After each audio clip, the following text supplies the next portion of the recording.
হিন্দু মুসলিম শিখ ইসাই প্রত্যেককে রক্ত দিতে মাটি আমরা ভিজিয়ে দেব, তবু আমাদের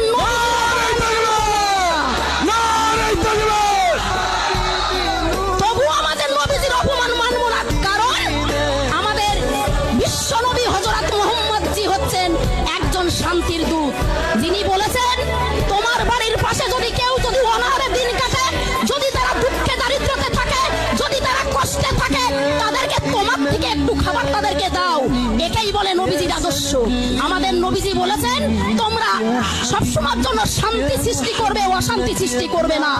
ইসলাম ধর্মের অর্থ মানবিকতা দেখায়, ইসলাম ধর্মের অর্থ ঐক্যতা হয়ে থাকে, ইসলাম ধর্মের অর্থ প্রত্যেকে একতা ঐক্যতা হয়ে পথ চলতে শুরু করে। ইসলাম ধর্মের এটা কিন্তু অর্থ না যে মারকাট করো, লড়াই করো, অশান্তি করো। আরে রামভক্ত হনুমানরা, তোমাদের জোর আর বেশি দিন নেই। 2024 সালে ভারত